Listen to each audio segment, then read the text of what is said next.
আসসালামু আলাইকুম। পাওয়ারপয়েন্টের নতুন আরেকটি টিউটোরিয়ালে আপনাদের প্রত্যেককে জানাই স্বাগতম। আজকের এই ভিডিওটিতে আপনারা স্ক্রিনে যেই ডিজাইনটি দেখতে পারতেছেন, এরকম একটি ডিজাইন আমরা তৈরি করব। তা আমি একটু যদি দেখি এটার ভিতরে আমরা কি ইফেক্ট দিয়েছি এবং আমরা যখন প্রেজেন্টেশন দিব তখন এটা কিভাবে আপনি উপস্থাপন করবেন সেই বিষয়গুলো এখন আমরা দেখব। তো প্রথমত আমরা স্লাইড শোতে গেলাম এবং তারপরে যদি যাই দেখুন এভাবে আমার ডিজাইনটা আসতেছে এবং আপনার যেই কন্টেন্টটা সেটা আপনি এখানে তুলে ধরতেছেন।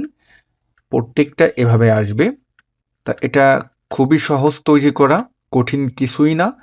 যদি ভিডিওটি শুরু থেকে শেষ পর্যন্ত দেখেন, এই রিলেটেড ডিজাইন আপনি খুব সহজেই তৈরি করে ফেলতে পারবেন পাওয়ার পয়েন্টের মাধ্যমে এবং আপনার প্রেজেন্টেশনটাকে আপনি আরও আকর্ষণীয় করে তুলতে পারবেন। তো ডিয়ার ভিউয়ার্স, আমরা ভিডিওর মূল টপিকে চলে যাব।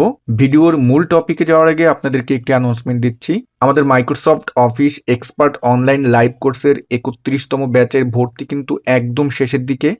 যারা ভর্তি হতে চান, ভিডিওর ডেসক্রিপশন বক্সে আমাদের কোর্সের লিঙ্ক দেওয়া আছে, অথবা স্ক্রিনে যে নাম্বারটি আছে এই নাম্বারটিতে ফোন করে আপনি কোর্স সম্পর্কে সকল তথ্য জেনে নিতে পারেন। তা চলুন আমরা ভিডিওর মূল টপিকে চলে যাই। ভিউয়ার্স, প্রথমত আমরা যে কাজটি করব, পাওয়ার পয়েন্ট প্রোগ্রামটি ওপেন করব এবং আমরা হোম মেনু থেকে এখান থেকে একটা নিউ স্লাইড নিব। তা স্বাভাবিকভাবে যখন আপনি পাওয়ার পয়েন্ট প্রোগ্রামটি ওপেন করবেন আপনার নিউ স্লাইড পেজ ডিফল্টভাবেই একটা ওপেন হয়ে যাবে। তা এখন আমরা এই স্লাইড পেজটার যে ব্যাকগ্রাউন্ডটা এটা একটু চেঞ্জ করব। এজন্য আমরা রিবন বার থেকে চলে যাব ডিজাইন মেনুতে। ডিজাইন মেনু থেকে ডান পাশে দেখবেন এখানে লেখা আছে ফরম্যাট ব্যাকগ্রাউন্ড। আপনি এই ফরম্যাট ব্যাকগ্রাউন্ডে ক্লিক করবেন এবং এখান থেকে চাইলে আপনি গ্রেডিয়েন্ট ফিল টাইপের ব্যাকগ্রাউন্ড দিতে পারেন, তারপরে চাইলে পিকচার অর টেক্সচার ফিল দিতে পারেন। তা আমি এখান থেকে পিকচার আর টেক্সচার ফিল দিচ্ছি এবং এখান থেকে আমি যেই ডিজাইনটা নিব, ধরুন আমি এই ডিজাইনটি নিলাম, এমনই থাকলো, আপনি আরও সুন্দর নিতে পারেন। ওকে, এটা আমি এখন ফরম্যাট ব্যাকগ্রাউন্ড, এই প্যানটা আমি ক্লোজ করে দিলাম। এখন আমি যে কাজটি করব, আমি চলে যাব হোম মেনুতে এবং ডান পাশে দেখবেন এখানে ড্রয়িং গ্রুপ আছে এবং এই ড্রয়িং গ্রুপের এই যে শেপ টুল আছে এখানে আমরা এগুলোর ব্যবহার করব। তো প্রথমত যে কাজটি করব, একটি রেক্টেঙ্গেল শেপ নেব। এই ড্রয়িং গ্রুপের এখান থেকে একটা রেক্টেঙ্গেল শেপ নিলাম এবং এটাকে আমি এভাবে তৈরি করলাম এবং এর সাইজটা আপনি যেভাবে উপস্থাপন করতে চান ঠিক সেইভাবে সাইজটা নিজের কাছে যেমনভাবে সুন্দর লাগবে সেভাবে তুলে ধরার চেষ্টা করবেন। এখন এটা আমরা সিলেক্ট করলাম, উপরে শেপ ফরম্যাট নামে মেনু আসবে, শেপ ফিল থেকে এটাকে আমরা সাদা করে দিলাম, আউটলাইন আমি নো আউটলাইন করে দিলাম, একটু নিচে আনি আর একটু এটাকে ছোট করি। এবার আমরা এই শেপটাকেই কন্ট্রোল ডি দিয়ে একটা ডুপ্লিকেট করলাম এবং আমি এটাকে আরেকটা কালার দেবো। উপরে নিয়ে এসে আমি শেপ ফিল থেকে এটাকে ধরুন আমি এই কালার দিলাম, অথবা আমি এটাকে প্রথমে আমি ব্লু কালার দিলাম। এখন এটাকে এইভাবে পয়েন্টগুলো ধরে আপনি একটু নিচে চেপে আনেন, ঠিকঠাকভাবে এখানে বসিয়ে নিলাম। এখন আমরা যদি এখানে যাই, দেখুন এখানে আমাদের কি আছে, এখানে আমাদের যেই ক্লিপ যেটা আছে সেই ক্লিপটা আছে, আমরা এখন এটা নিয়ে আসব। তা এইটা আপনি কোথা থেকে পাবেন, আমরা এজন্য চলে যাব গুগল ক্রম ব্রাউজার বা যে কোনো ব্রাউজারে আপনি যেতে পারেন। এখানে লিখবেন যে clip picture PNG, PNG picture দিয়ে আপনি এখানে লিখে যখন সার্চ করবেন এখানে অসংখ্য পিকচার পেয়ে যাবেন। আমরা যদি ইমেজ এই মেনুটিতে ক্লিক করি তাহলে দেখতে পারবেন এখানে অনেক টাইপের ক্লিপ পিকচার আছে। এখানে ধরুন আমি এই প্রথমটাই আমি সিলেক্ট করলাম, এটাকে আপনি এভাবে রাইট বাটন ক্লিক করে এই পিকচারটার উপরে সেভ ইমেজ অ্যাজ দিয়ে আপনার ডেস্কটপে সেভ করে নেবেন, অথবা এটাও যদি নিতে চান এটাও নিয়ে নিতে পারেন, রাইট বাটন ক্লিক করে সেভ করে নেবেন। আমি ধরেন এই পিকচারটা সেভ করলাম, কথার কথা আমি ডেস্কটপে এটা নিয়ে নিলাম।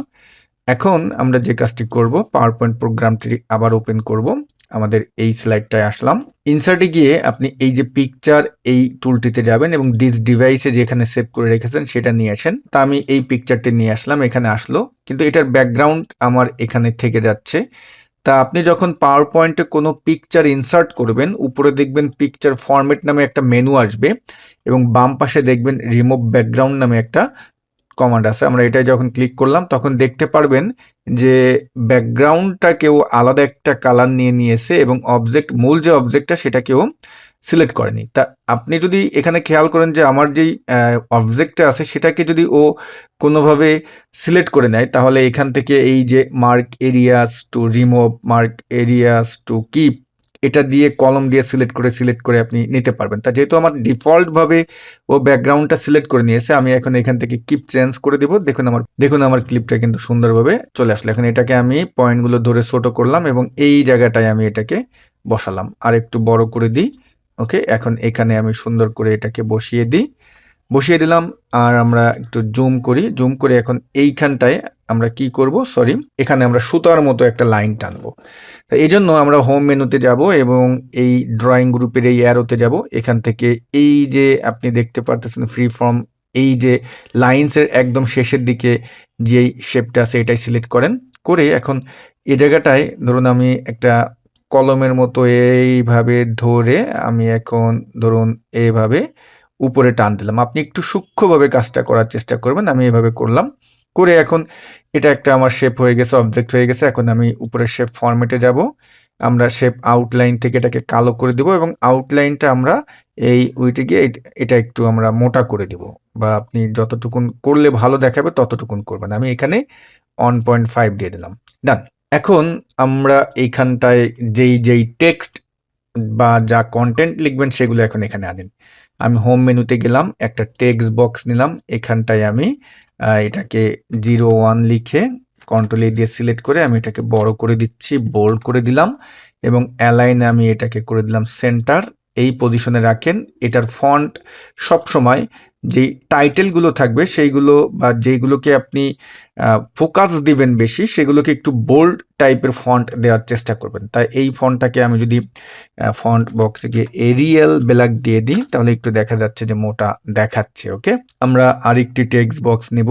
আমি হোম থেকে ড্রয়িং থেকে একটা টেক্সট বক্স নিলাম এবং এখানটায় আপনার টাইটেল লিখবেন। আমি এখানে লিখি যে TITLE টাইটেল হেয়ার আমি দিলাম। আপনি আপনার টাইটেলটা এখানে লিখবেন। একটু টেক্সট বক্সটাকে বড় করে নিই আর টেক্সটের অ্যালাইন সেন্টার করে নিলাম। এটাকে এখানে রাখবেন। এটাও একটু বোল্ড করে দিবেন। ঠিক আছে। আর নিচে আমরা এখন যে বডি টেক্সট থাকবে সেটা আপনি এখানে লিখবেন। আমি এখানে যদি লিখি যে আমি কিছু র্যান্ডম টেক্সট আমি এখানে নিয়ে নিচ্ছি 1। তো এখানে র্যান্ডম টেক্সটটা অবশ্যই যেই বক্স থাকবে সে বক্সের ভিতর যতটুকুন লেখার ততটুকুন লিখবেন। আমি এটা সিলেক্ট করে জাস্টিফাই করে দিলাম। এখানে আপনি সুন্দরভাবে এটাকে সাজিয়ে নেবেন। ঠিক আছে। ওকে, এবার আমরা এখানে অ্যানিমেশন দিব। তো প্রথমত উপরের যেই শেপটা এবং এই যে আমাদের যেই ক্লিপটা, এটাকে কন্ট্রোল বাটন দিয়ে এই দুটা সিলেক্ট করবেন। করে আমরা যে কাজটা করব, রাইট বাটন ক্লিক করে আপনি এটাকে গ্রুপ করে দেন। গ্রুপ করে দিলাম। আর এই নিচের যেই শেপটা আর এই যে এই শেপটা, এই দুটা, এটাকেও কন্ট্রোল বাটন দিয়ে দুটা সিলেক্ট করে রাইট বাটন ক্লিক করে গ্রুপ করে দিবেন। ক্লিয়ার। এবার আমরা অ্যানিমেশন দিব। তা প্রথমটাই আমি এই প্রথম যে পার্টটা সেটা ধরেন আমি সিলেক্ট করলাম। করে আমরা যদি অ্যানিমেশনে যাই, অ্যানিমেশনে গিয়ে এটাকে যদি ধরুন আমরা অ্যানিমেশন দিলাম এবং এটাকে ইফেক্ট অপশন থেকে ফর্ম টপ করে দিলাম। আর এটার ডিউরেশনটা একটু কমিয়ে দিই, 25 করে দিই। দেখি তো প্রিভিউতে। হ্যাঁ, ওকে। আর এই নিচের যেটা গ্রুপ করলাম এটাকেও সিলেক্ট করে আমরা ওয়াইপ দিলাম এবং ইফেক্ট অপশন থেকে আমরা ফর্ম টপ করে দিলাম। ডান। আর এই টেক্সটটা এটাকে আমরা করে দিব যে আপনি ফ্যাড করে দিলেন।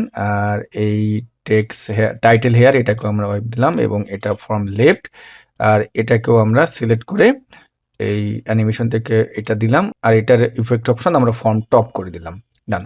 এখন আমাদের কতগুলো লাগবে, আমরা ফুল এটাকে সিলেক্ট করে নিই। আচ্ছা, কন্ট্রোল-A দিয়ে আমরা ফুল সিলেক্ট করলাম, একটু উপরে নিয়ে যাই, এভাবে রাখলাম। এখন কন্ট্রোল-D দিয়ে এটাকে ডুপ্লিকেট করেন আর ঠিক পজিশনটা সুন্দরভাবে এখানে বসান। বসিয়ে কন্ট্রোল-D।